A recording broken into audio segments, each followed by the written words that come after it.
Thanks for joining me today and welcome back to my workshop. We have not been here for a long time and I'm excited to be back in my FTB Infinity world. The reason I haven't had any Let's Play videos out lately is because I've been working on my Britannia stuff out in the greenhouse, and I decided to make that into more of a tutorial rather than a Let's Play. I didn't include it as a part of this Let's Play series, but you're of course more than welcome to watch it, as it does kind of fit in with the storyline, I guess, of this Let's Play. A tiny potato. But today we are going to be doing something completely different, and that is playing around with Draconic Evolution. There is one tool in particular that I really want, and that is this guy right here, the Draconic Staff of Power. This is kind of the holy grail of tools because it is everything. It is a sword, it is a pickaxe, it is a shovel, and it actually also requires all those things in order to make it.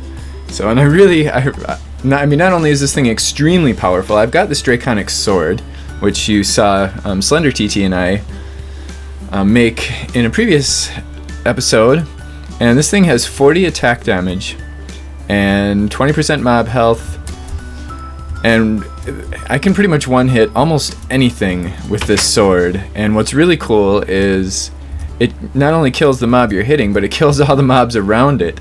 So it is a really, really powerful weapon. Well, this guy is even more powerful. It's got 60 attack damage, plus 30 mob health, and of course it also works as a pick and a shovel, and a very powerful one at that. For the most part, you can pretty much one-hit anything to destroy a block. So it's almost like being in creative mode, and you don't have to switch tools all the time. So I'll be able to clean my inventory up even more. This is a pretty scene here, isn't it? But anyway, this tool comes at a rather steep cost. In short, I'm not going to go through all of the crafting recipes for you, but in short, there are two resources that this thing requires quite a bit of, and that's awakened draconium ingots and nether stars. Altogether, you're going to need 43 awakened draconium ingots and 22 nether stars, if my calculations are correct. If you were to make this thing from scratch. Now, as it turns out, I already have the Draconic sword, and I already have some awakened draconium ingots, and I already have some nether stars. So what we're going to need to do in this episode is acquire 18 more draconium awakened draconium ingots and 7 more nether stars. So that's kind of our task for today. Now, the awakened draconium ingots, if you remember from when we made our nether swords, or our draconic swords, nether sword, I wonder what that would be like. Anyway, from when we made our draconic swords, we had to do a ritual that involved killing the ender dragon, getting the dragon heart, and setting off an explosion with the dragon heart and a bunch of other stuff. But anyway, each one of those rituals allows us to make 4 blocks of draconium, charged draconium. And we are just a little bit short right now, so that means we're going to have to kill another ender dragon and 7 more wither bosses. And there's 2 ways that we can go about killing another ender dragon. One of them is to go to the Chaos Island. I'm actually looking at the Draconic Evolution Information Tablet. We can go to a Chaos Island and kill the Chaos Guardian. And this guy actually drops 2 awakened hearts. Or whatever they're called, dragon hearts. And I'll tell you what, it would be really fun to do that, but we're not going to do that today, and I'll tell you why. This guy is a mean MF. Let me tell you, man. He is one bad butt. I went in a test world just to check this guy out because I was curious, And I had everything. I basically tried to replicate this scenario, or the scenario that I have here, and I actually copied my user data files into a different world. I went to the Chaos Island with this armor, my dark armor, my flux infused jet plate, my draconic sword, my flux infused bow with power 5, Infinity 1, soulbind. Actually, I didn't have soulbound because it was just a test world, so I didn't really need that. Oh, by the way, I just added those recently, soulbound, so that way if I die, I still hold on to these since they are quite powerful and I don't want to lose them. That guy, he killed me in like 3 hits. And I had 20 extra hearts. So I had 30 hearts altogether. 30 hearts. And this guy killed me in like 3 hits. And not only did he kill me in 3 hits, but he killed me quickly. Unlike the Ender Dragon, he doesn't just kind of float around aimlessly and every once in a while come and attack you. He makes a beeline for you right away. Like before, I didn't even make it to the island. I didn't even get to the frickin' Chaos Island. I was just kind of, I was starting to see, and the Chaos Island is really cool looking. It's got, you can kind of see, it's the outer edges, it has all these kind of floating blocks all over the place, and then it's a little bit more solid when you get toward the center of the island. But I didn't even get to the center of the island because this guy killed me before I even got there. Because he makes a beeline for you, and he does not retreat when you hit him. And he hits really freaking hard. So we're going to need, before we can meet the Chaos Dragon, and we will, because I am determined.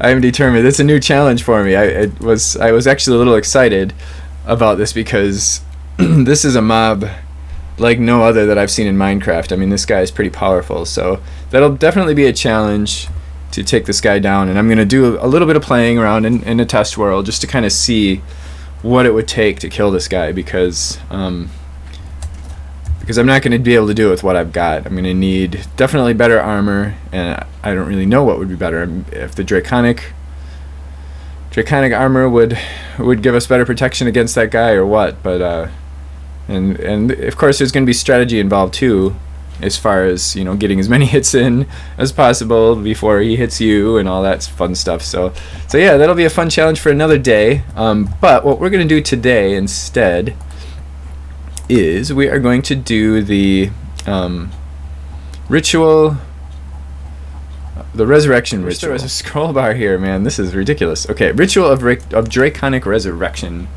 More scrolling. So basically with this thing, you set up, you need all these things. The resurrection stone, which is kind of expensive, but we can afford it. Glowstone blocks, obsidian, diamond blocks, you know, 4 charger, and we set it up kind of like this. It doesn't actually have to be exactly like this, as long as all these blocks are within 5 blocks of the resurrection stone. So if we wanted to, we could get creative, but it doesn't matter because it's just going to blow up anyway. And it's going to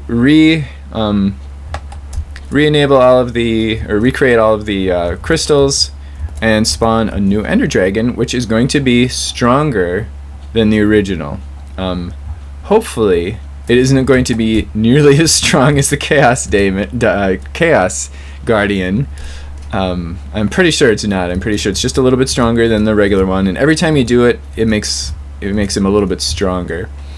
So yeah, that's what we're gonna do today. So we're gonna kill a bunch of withers. Oh, and then we're gonna do this 4 mob souls, 4 wyvern cores. Each of these needs a nether star and 4 diamonds and 16 gold. So it's kind of expensive. So mob souls, we're gonna need 4 of these guys, and I already have them right here. And I'll tell you what I had to do to get them. Mob souls are a rare drop that you get when you use your draconic sword, or any draconic evolution weapon against a mob. So, and they're really rare unless you have Reaper, the Reaper enchant. So what I did is I came up here in my enchanting area, and I used a couple of diamond swords until I got myself a Reaper enchant, and I ended up getting a Reaper 4 enchant. And then I made myself a typesetting table from Bibliocraft and a printing press in order to duplicate that book.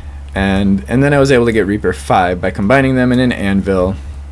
Oh, and I used this auto disenchanter. There's actually, Draconic Evolution has a disenchanter too, but so does Mind Factory Reloaded, which happens to be a little cheaper. And you put an enchanted item in here and a book, and you get, it takes the enchantment out of the item, and then it gives you an enchanted book back. So I was able to take the enchant out of the sword. I've got a little tesseract back here because this thing needs power. And then so I got my Reaper 4, and then I went down in my mob spawning area.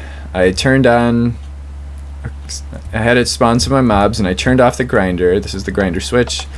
And I just went and killed a bunch of mobs until I finally got my mob souls, which actually took quite a while. I couldn't tell you exactly how long, but I was doing it for a long time before I added my Reaper enchant, and I was getting nothing. So if you're gonna do that, use the Reaper enchant.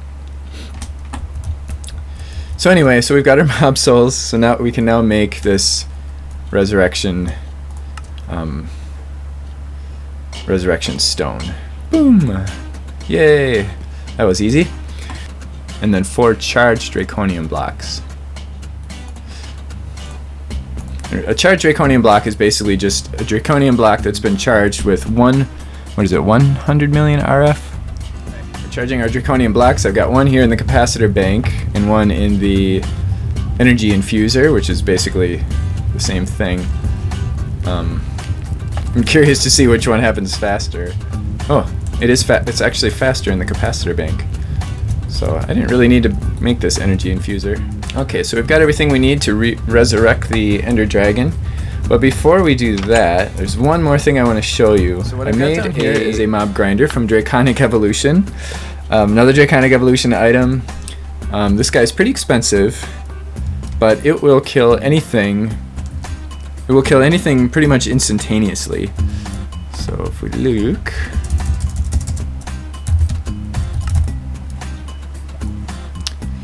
it wasn't all that expensive.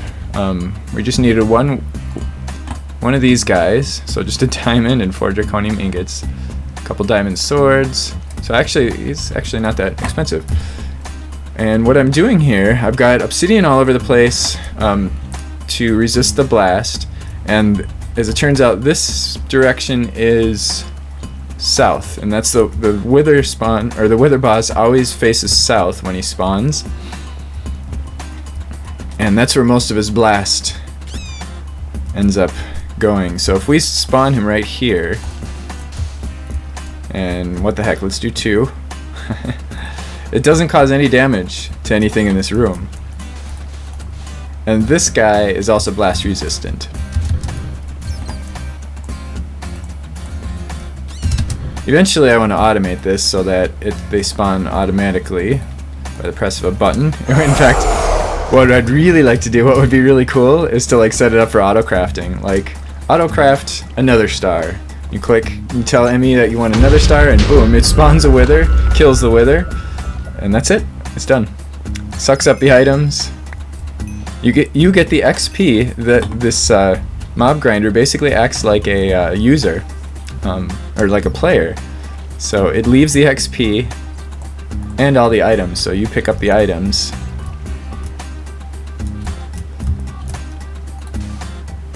So honestly, I mean, it kind of takes the fun out of the wither fight, because there is no wither fight anymore. But if you need a lot of nether stars, there's no easier way to do it. The challenge automating this is the blast. So in order to automatically spawn the wither, you need to be able to place the blocks, and whatever you use to place those blocks is going to be vulnerable to the damage of resurrection. So we have to be within 150 blocks of 0, which we are. And we just need to set up all these blocks. Now this thing is going to cause a huge explosion, which is going to damage nearby entities and players, but it will not damage the terrain.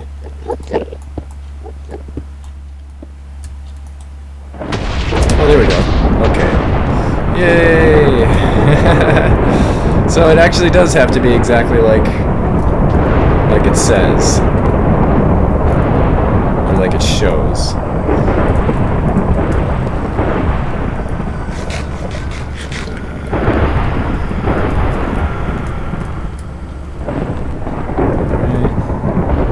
Once a huge explosion occurs... Oh, and it actually closed the portal. Oh boy.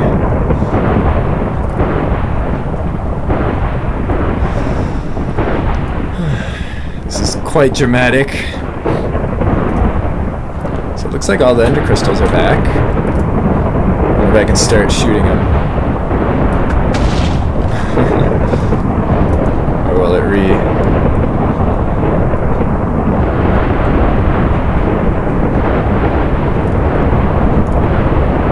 Oh, come on. Oh, I love the dramatics. It's pretty cool. But it is taking a while. There we go. There we go. There's our dragon. And he has regen for a little while. Wow. And he looks really cool. Check that out.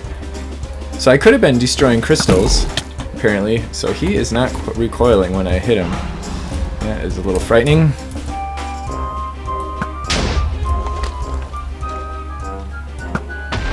But he definitely does not hurt as much as the Chaos Dragon, because he did hit me once.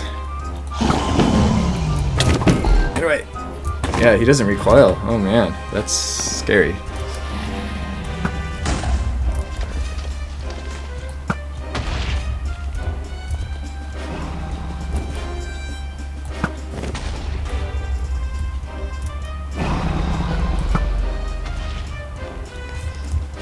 Okay, here he comes again.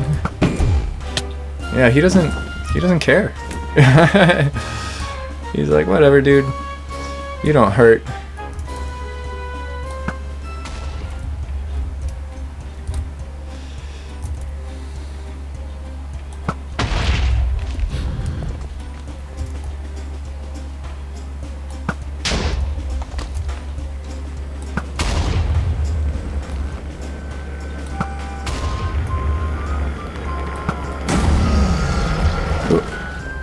Got him.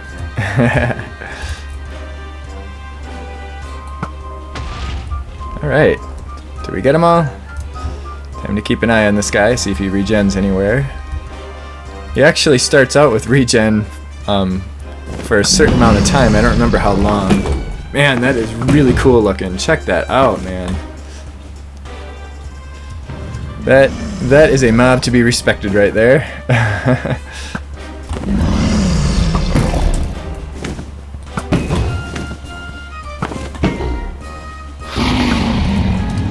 Actually, the fact that he doesn't recoil gives you a chance to get more hits in.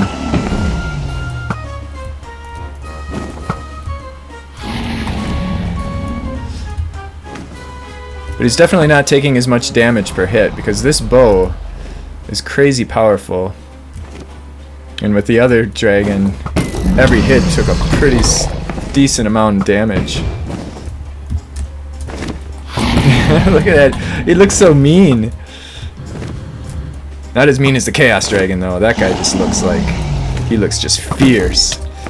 Whoa.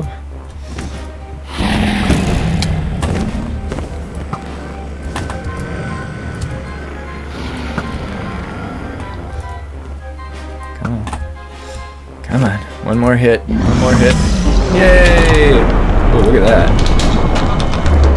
Nice. You know, it activates. I wonder if you could do the ritual and end up getting eight things out of it, but I didn't bring the materials I need for it. Alright, I guess we'll gather our XP for now while we're waiting for... Ooh, look at all this Draconium. Lots of yellow hearts.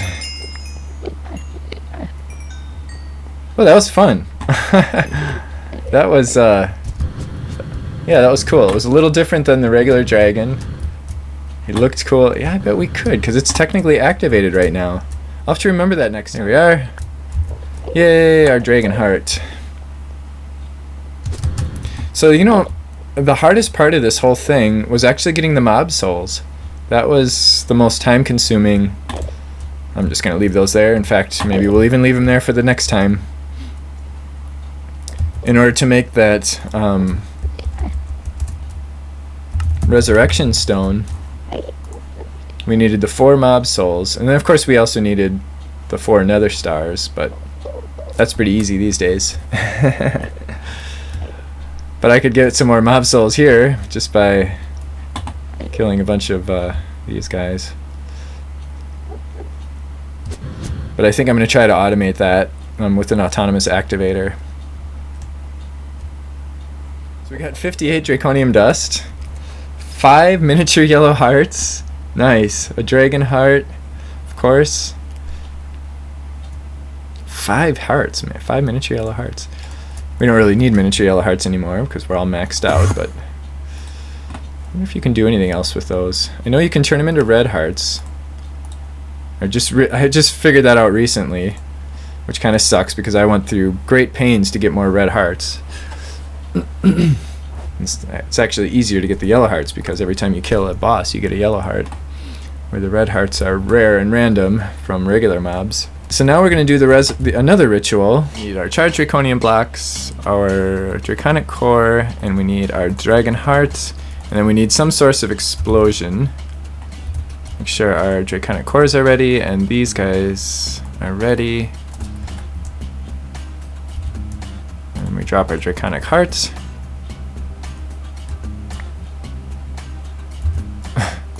Drop our draconic heart. Oh crap, where'd it go? Oh, it's there, right? Alright, so now we throw these guys down. It should suck them up, and as soon as it does, there we go. Then we can place these. There, now we stand back. It's a big explosion. It causes lots of damage. What the heck happened on my... Causes lots of damage. Something weird going on with my... There we go. Yay, we've got draconium... Awakened draconium blocks. It's kind of a fun ritual. This is it's a fun mod to work with. So I've been running a little low on draconium. I thought about setting up a quarry in the nether, or in the end rather. But instead I decided to fly off a little bit and find one of these comets, which theoretically I could quarry this too, but it's in such a weird configuration. Whoops. It's in a weird shape, and I'd have to set up, and I actually tried this once before, to set up the quarry around it, but there's so much empty space that it takes forever for the quarry to do any real mining, or to do any quarrying. So for now I'm just going to do this manually. And certainly not in the most efficient manner, because I'm sure I'm dropping a lot of it. But so this is a comet. Basically these things are randomly placed throughout the end. They're pretty rare. I think it's something like 1 out of every 1,000 chunks or something like that. But if you fly around long enough, you'll find some.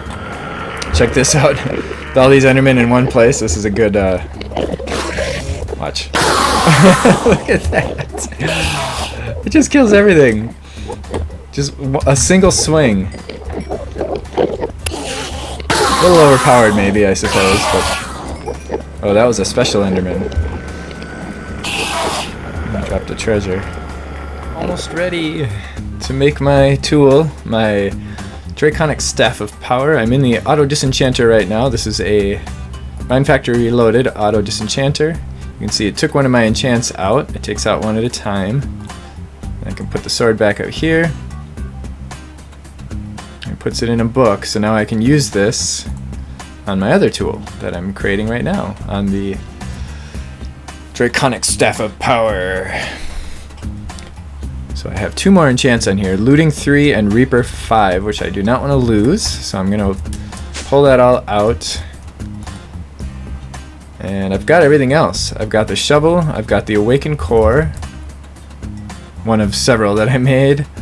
Got my Awakened Draconium. Shovel, and I had to go a few times to get some more Draconium dust. I needed a lot. I didn't count it up, so I can't tell you exactly how many I needed, but I needed many stacks. I think probably maybe somewhere around 6 or 7 stacks. And I'm pretty sure that I would have more of a tendency to underestimate than overestimate, so it might be less than, or it might be more than that. So now we have an unenchanted Draconic Sword.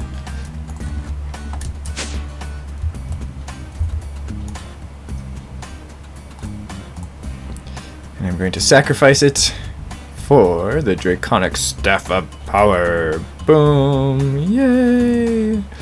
We have it! It is in my hands!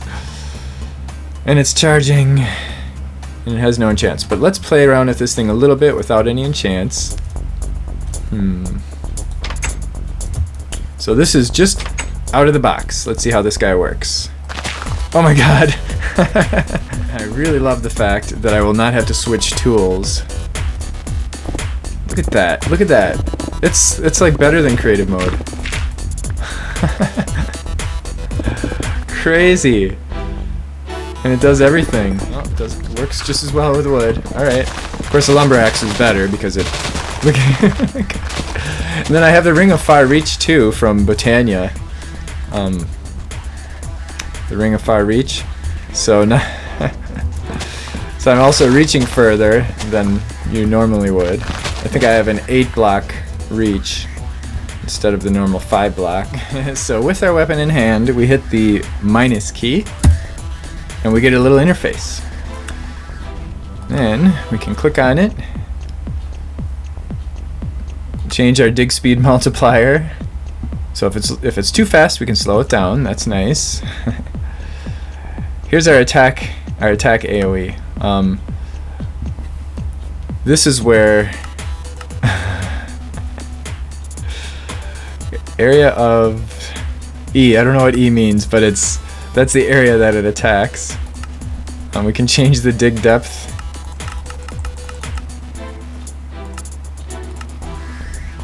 And let's see, size.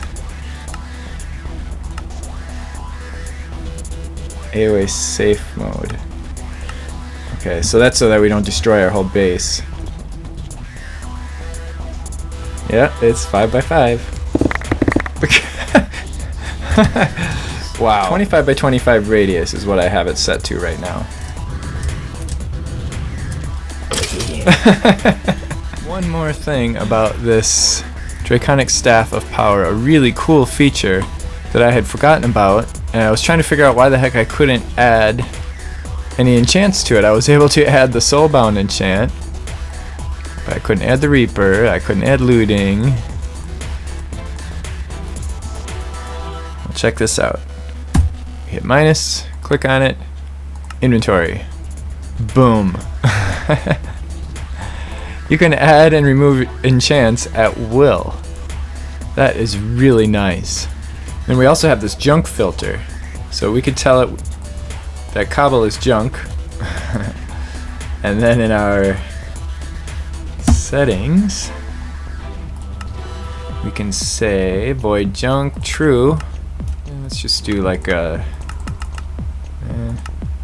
maybe 3x3 by 3. So it voids the cobble. So we only end up getting, we can tell it to void dirt too if we want.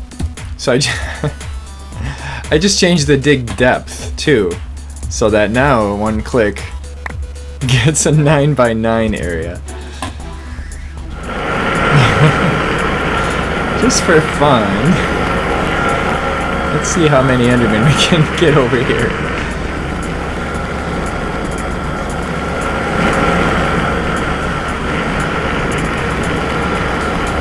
Come on, guys.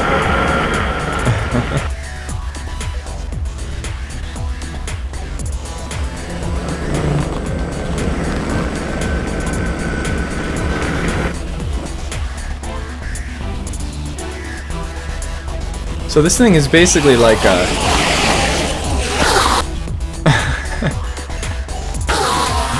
it's basically a handheld grinder. And a quarry. Oh, look at all this stuff.